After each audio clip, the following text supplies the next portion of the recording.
बात हो रही है अब आपके सवालों की, तो लाहौर से हसन साहब क्या जानना चाह रहे हैं? खान साहब का एक पॉपुलर नैरेटिव तो आ चुका है, ठीक है, और लोग उसको फॉलो भी कर रहे हैं और ब्लाइंड फॉलोअर्स हैं। इसका कोई आप एक दो चीज ऐसी बता दें कि जिससे इसका काउंटर किया जा सकता है। जैसे कि बहुत सारे यूट्यूबर्स हैं वो झूठ पे झूठ बोल रहे होते हैं, नैरेटिव बेच रहे होते हैं, पर्सनैलिटीज या आइडलाइज कर रहे हैं इस तरह। तो सर इसका को काउंटर कैसे किया जा सकता है, ये सर थोड़ा सा बता दें। बड़ी मेहरबानी, $1 मिलियन मेरे अकाउंट में भिजवा दें। उससे कम पे मैं सोल्यूशन नहीं बताऊंगा आपको। डिजिटल करेंसी भेजेंगे? हाँ, और वो भी डिजिटल करेंसी भेजें, मुझे रुपीज़ में पेमेंट नहीं मान चाहिए मुझे कि जी इसका काउंटर क्या है।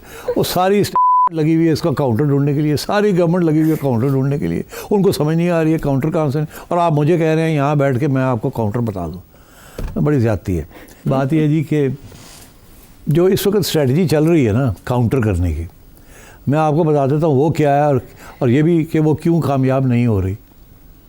अच्छा, अब बात ये है कि आपने देखा कि अभी मोहसिन नकवी साहब की परवेज़ खटक साहब से मुलाकात हुई और आपने देखा पीटीआई की लीडरशिप के अंदर कितने लोग हैं जिनके ऊपर पीटीआई की लीडरशिप खुद इल्ज़ाम लगा रही है कि डबल एजेंट्स हैं। खान साहब खुद मायूस हैं इन कुछ लोगों से। कुछ लोग एस्टैब्लिशमेंट के बड़े करीब हैं मगर लगता है ऐसे दूर हैं, कुछ लोग जो हैं वो दूर हैं लगता है ऐसे करीब हैं, एंड सो ऑन। तो मेरा ख्याल है जो नॉर्मली जो काउंटर करने के लिए इस किस्म की चीज़ को क्या किया जाता है तारीख़ में, तो जब भी इस्टेब्लिशमेंट ने किसी को काउंटर करना हो तो वो 2-3 तरीके होते हैं उनके पास। एक तो डंडा, वो तो आपने देख लिया, वो तो कर ही रहे हैं। क्या उससे कोई फ़र्क पड़ा? Not much. सिर्फ ये कि कुछ लोग बाहर निकलने से डरते हैं, मगर जब वक्त आएगा तो वो खान के पीछे खड़े होंगे। तो मसला तो ये है कि खान के पीछे से हटाना है इनको, किसी और के पीछे लगाना है, और वो अभी नहीं हो रहा। तो ये फोर्स वाली चीज़ तो अब एक हद तक चलती है, उसके बाद नहीं चलती। और शायद ऐसे भी होता है कि और भी लोग डर जाते हैं ऐसी तैसी। ठीक है, वी आर कावर्ड्स, असी बाहर नहीं निकलते, डंडे नहीं खाने असी, अगर एक बार मौका मिल जाए तो वोट तो खान नहीं देना ऐसी। सो मेरा ख्याल है ये तो इट्स नॉट सक्सीडिंग। ये शॉर्ट टर्म में सक्सीड करती है कि जी एक धरना होता है या नहीं होता, मगर लॉन्ग टर्म में सपोर्ट बेस है सपोर्ट बेस, तो इसलिए वो तो वहाँ तो काउंटर नहीं चल रहा। दूसरा, हमेशा ये हुआ है कि उन्होंने कोशिश की कि पार्टी को डिवाइड कर दिया जाए। ये डिवाइड एंड रूल वाली भी फ़लसफ़ा जो है बड़ा पुराना फ़लसफ़ा है, गौरों के ज़माने से चलता आ रहा है डिवाइड एंड रूल, और वो अभी भी चल रहा है डिवाइड एंड रूल के। और उसमें क्या होता है कि जी एक पार्टी का फॉरवर्ड ब्लॉक बन जाता है, कोई इधर हो जाता है, कोई उधर हो जाते हैं। वो पीपीपी की पहले वो पीपीपी 4 पीपीपीज़ बन गई, फिर वो जो ओरिजिनल पीपी थी वो कोई और ले गया, रजिस्टर करा लिया, एंड सो ऑन। नून की आपने देखा पहले कयूम लीग थी, फिर फ़लानी लीग थी, फिर फ़लानी लीग थी, फिर आखिर में आके नवाज़ लीग बन गई, और अभी भी वो पुरानी लीगें इधर उधर घूम रही हैं, एंड सो ऑन। तो ये भी एक स्ट्रेटजी होती है कि पार्टी को कमज़ोर करके उसका सपोर्ट बेस को डिवाइड किया जाए, रूल किया जाए। अब वो भी करने की कोशिश की जा रही है, मगर क्या अवाम is not leaving Imran Khan, तो वो भी कामयाब नहीं हो रही। तो अब आप फिर क्या कामयाब होगा? अदालतों के ज़रिए आपको सज़ाएँ देना। अब वो सज़ाएँ लोग को पता कि इमरान खान ने क्या किया है, ऐसे नहीं है कि लोगों को नहीं पता, जजों को भी पता है, मगर क्योंकि इतना स्ट्रॉन्ग अवाम का प्रेशर है कि हम तो इमरान के पीछे हैं, कि जज भी कतराते हैं कि उन्होंने भी घर जाना है, उनके घर वाले भी हैं, शायद उनके घर वाले ही प्रो इमरान हैं। अब वो जज साहब तो नहीं कह सकते कि मैं प्रो इमरान हूँ कि नहीं। तो एक पूरा माहौल बना हुआ है बाहर, जिसको इनको समझ नहीं आ रही हाउ टू टैकल इट। अब आप आइए कि ये करेंगे क्या? ये यही करेंगे कि पार्टी को डिवाइड करके रखेंगे, कि मिसअंडरस्टैंडिंग्स क्रिएट करेंगे, कुछ क्रैकडाउन्स करेंगे, कुछ कानून बदलेंगे, कुछ जेलें भरेंगे, फिर छोड़ेंगे। ये चलता रहेगा, मगर कब तक चलेगा ये? जब आएगा वक्त आएगा वोट डालने का, तो फिर क्या होगा? फिर आप क्या ये क्राइसिस को कैसे आप हल करेंगे? वो किसी न किसी दिन तो वोट डालना ही डालना है। तारीख भी यही कहती है कि वक्त आ जाता है, एक बंदा हमेशा नहीं रहता, या एक डायलॉग हमेशा नहीं चलता, या एक बयानिया हमेशा नहीं चलता। और अगर खान डटा हुआ है तो फिर अवाम पीछे है। या तो ना खान टूट जाए, खान कहे मैं जा रहा हूँ, खान तो टूट नहीं रहा है। लोग मुझे कहते हैं कि देखो जी बाकी सारी गल सही है, मगर वो देखो ना जी 1.5 साल हो गया उन्होंने, वो टुटिया नहीं है ना कोलो। एक गल हुई ना, नर आदमी है। हाँ, अब वो जो नर है ना, ये लोग वो हैं जो कि खुद नहीं निकलते बाहर, उसको नर बना के बैठे हुए। वो इसलिए कि उनकी इमरान खान की बहादुरी जो है वो अपनाना चाहते हैं कि अगर हम उसको सपोर्ट करते हैं तो हम भी बहादुर हैं इन सम सेंस, मगर हम वो उस किस्म के बहादुर नहीं है कि हम बाहर निकलें। तो इसको एक साइकोलॉजिस्ट कहते हैं कि इसको आप अपना लेते हैं। तो उन्होंने खान की बहादुरी, खान का जो भी है बयानिया, उसको अपना लिया है। अब वो यकीन करें या ना करें, मगर अपनी इज़्ज़त रखने के लिए उन्होंने ये कर लिया है। अब वो छोड़ते नहीं हैं इस चीज़ को। तो अब इसलिए जब आप पीटीआई वालों से बात करते हैं, वो कुछ सुनने के लिए तैयार नहीं। आप उनको इधर पकड़ते हैं, वो इधर चले जाते हैं, इधर उनको कहते हैं ये सही नहीं है, ये फैक्ट नहीं है, वो कुछ और शुरू कर देते हैं। वो सुनने के लिए तैयार नहीं है। उन्होंने फैसला कर लिया है। अब बात यह है कि ये किसी न किसी स्टेज पर ये फैसला निभाना पड़ेगा, और ये आवाम को उनका हक़ जो है वो किसी न किसी स्टेज पे देना पड़ेगा। तारीख़ ये कहती है, आपने भुट्टो साहब को फाइल लगा दिया, उनका हक़ देना पड़ा उसकी बेटी को, एक दफ़ा नहीं 2 दफ़ा देना पड़ा। आपने नवाज शरीफ साहब को फ़ारग कर दिया, फिर अवाम मियाँ के साथ थी तो देना पड़ा। अब जब अवाम मियाँ के साथ नहीं है तो मियाँ भी फ़ारग हो गए, एंड सो ऑन।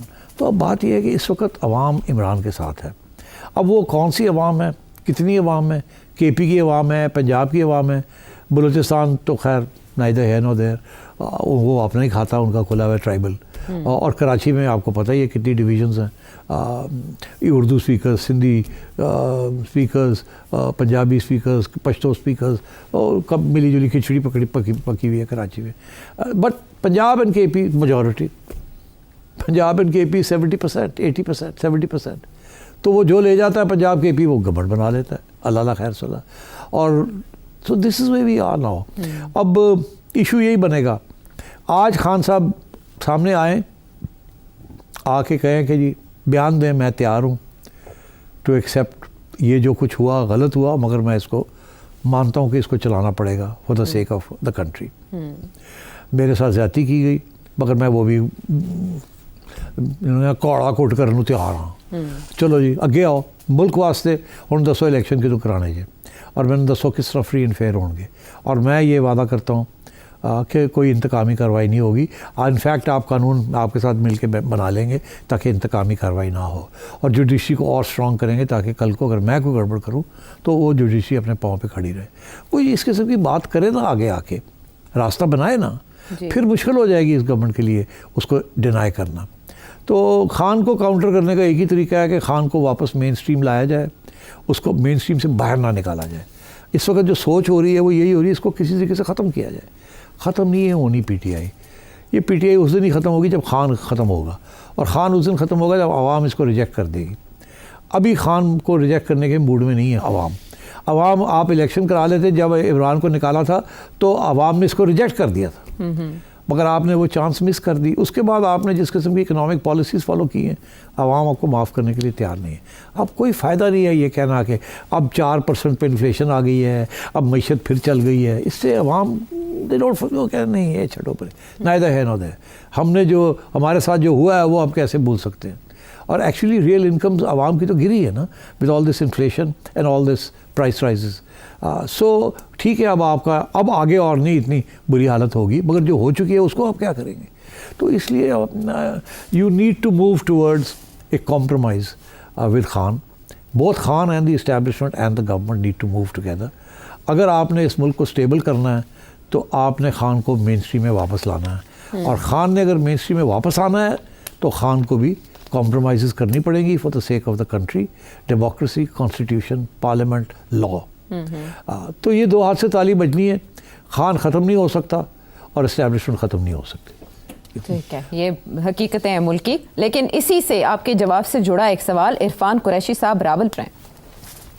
आज इमरान खान एक मकबूल लीडर है। सेठी साहब मुझे ये प्लीज बता दें कि पौने 4 साल में इमरान खान ने पाकिस्तान के लिए क्या किया, पाकिस्तान का बेड़ा गर्क कर दिया। कल अगर इमरान खान दोबारा वज़ीर-ए-आज़म पाकिस्तान बन गए तो क्या नवाज शरीफ दोबारा मकबूल लीडर बन जाएंगे? देखिए, मैंने अभी बताया कि खान प्रोजेक्ट था एक, उस प्रोजेक्ट के तहत खान पावर में आया। खान ने 4 साल कुछ नहीं किया, नकम्मा। He is not a ruler, actually the ruler is not a, जैसे कहते हैं गवर्नमेंट नहीं चला सकता वो। खान की जो अटेंशन स्पैन है वो बड़ी चीज़ों के ऊपर है। ही इज़ नॉट अ मैनेजर, उस वन मैन शो है खान। मूवमेंट चला सकता है, पार्टी नहीं चला सकता, तो गवर्नमेंट कैसे चलाएगा। बट अब बात यह है कि वो 4 साल तो पता चल गया कि ये ज़ीरो है, इसीलिए मैं कहता हूँ ना कि उसके बाद इलेक्शन हो जाती तो ये हार जाना था इससे। मगर अब वो सूरत हाल नहीं है। अब खान आता है अगर, तो पहली बात तो ये है कि शायद वो कुछ बातें सीख ली हों उसने और उसकी कारकर्दगी जो है वो पिछली 4 साल से बेहतर हो। वी कांट से, बिकॉज वो कहते हैं लेपर्ड नेवर चेंजेस स्पॉट्स। तो अगर लेपर्ड जो है वो चेंज नहीं करता तो क्या खान तब्दील हो जाएगा? पता नहीं होगा या नहीं होगा, आई कांट से। मगर अगर खान फेल हो जाता है फिर तो आपका सवाल यह है कि क्या नवाज शरीफ फिर मकबूल हो जाएगा? मैं ये समझता हूँ जी कि ये बहुत बड़ी क्राइसिस है। ये जो नून लीग है ना, ये बनी इस्टेब्लिशमेंट के ज़ोर पे थी और फिर इस्टेब्लिशमेंट ने इनको दूर कर दिया, निकाल दिया और लड़ाई झगड़े शुरू हो गए।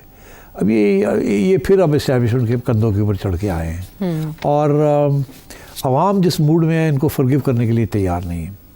अब जो मर्ज़ी ये कारकर्दगी कर लें, इनका ख्याल है ग्रोथ शुरू हो जाएगी, एम्प्लॉयमेंट आ जाएगी, हम पैसे वैसे खिला देंगे, थोड़ी बहुत स्पेंडिंग कर देंगे, ठीक है, कुछ ना कुछ वोट वापस आ जाएगा। हो सकता है खान से भी आगे जाते गलतियाँ हों, तो ये चांस है। मगर क्या नवाज शरीफ साहब की फिर मकबूलियत हो जाएगी? मैं समझता हूँ कि वो जो बयानिया बना है ना, जैसे खान प्रोजेक्ट बना था, ऐसे एक और भी साथ प्रोजेक्ट बना था। वो प्रोजेक्ट ये था कि ये शरीफ और जरदारी चोर हैं। ये बयानिया बना के उन्होंने फिर बयानिया बनाया इमरान खान का इसके ऊपर। अब वो बात ये है कि खान का बयानिया तो बरकरार है, ये बयानिया भी कामयाब हो गया, जो कि अब पिछली इलेक्शन में आपने देख ही लिया जो हुआ है। और इस वजह से मियाँ साहब पीछे हट गए और उन्होंने शहबाज शरीफ और मरीम के हवाले कर दिया। मेरा ख्याल है ये शहबाज शरीफ साहब की आखिरी स्टेंट, पहली और आखिरी स्टेंट है एज प्राइम मिनिस्टर। और मेरा ख्याल है मियाँ नवाज शरीफ साहब फिर प्राइम मिनिस्टर नहीं बनेंगे। मरीम का चांस है कि अगर इस फैमिली ने सियासत करनी है तो फिर देखना होगा कि मरीम कैसे सियासत करती है। बिकॉज़ आफ्टर ऑल इन्होंने 3 दहाइयों से ज़्यादा इन्होंने सियासत की है और कंस्टिट्यूंसीज बनाई हैं और सपोर्टर्स बनाए हैं। तो हो सकता है कि खान से कुछ गलतियाँ हों जिसकी वजह से थोड़ी बहुत रिवाइवल हो जाए नून लीग की। और उस रिवाइवल के अंदर अगर कोई मेन बेनिफिशरी होगा तो वो मरीम होंगी, क्योंकि मरीम जब से चीफ़ मिनिस्टर बनी है, मरीम ने 2 बातें दिखाई हैं आपको। एक ये बहादुर खातून है, खान भी बहादुर है, ये भी खातून बड़ी बहादुर है, ये भागने वाली नहीं है, ये छोड़ के इधर जाने वाली नहीं है, जेलें भी काट ली हैं इसने। तो एक तो ये है कि ये इसमें फ़र्क है फ्रॉम दी अदर्स। दूसरी चीज़ ये है कि इन्होंने अभी तक, अब साल हो गया she is been chief minister, कोई गलत कदम नहीं उठाया, कोई ऐसी चीज़ नहीं की जो कि इनके ऊपर दाग लग गया हो किसी किस्म का। तो इसका ये मतलब है कि अगर ऐसे ही इन्होंने कारकर्दगी की तो इनकी बिल्कुल छोटी मोटी कंस्टिट्यूंसी बन जाएगी पंजाब के अंदर। और अभी तो पहला साल है, अगर 3-4 साल इनको और मिल गए, 3 साल, तो हो सकता है अपनी कारकर्दगी के बेसिस के ऊपर ये अपनी कंस्टिट्यूंसी भी यहाँ बना लें। बिकॉज पेट्रनेज जो होती है ना, वो बहुत इंपॉर्टेंट है पॉलिटिक्स के अंदर। अभी पॉलिटिक्स ऑफ पेट्रनेज पंजाब में शुरू नहीं हुई, ठीक है, क्योंकि अभी मेरिट के ऊपर काम हो रहा है और दूसरे तरीके से काम हो रहा है, सिफारिशें नहीं चल रही। मगर ये ऐन मुमकिन है कि जब इलेक्शन का पता चल जाए कि इलेक्शन आ रही है तो फिर ये सारे जो मेरिट बेस्ड पॉलिटिक्स है ये ख़त्म हो जाए और पॉलिटिक्स ऑफ पेट्रनेज शुरू हो जाए, जो कि एक ट्रेडिशनली पंजाब का एक रास्ता है फॉर सक्सेस। ठीक है, सवाल का जवाब मिल गया। क्या हो सकता है, आने वाला वक्त कैसा हो सकता है? मुनीब लाहौर से, इरफान भट्ट कनाडा से, बहुत पर्टिनेंट क्वेश्चंस थे। मुनीब साहब तो एक मिसाल देते हुए कह रहे थे सोशल मीडिया का तोड़ कैसे मुमकिन है।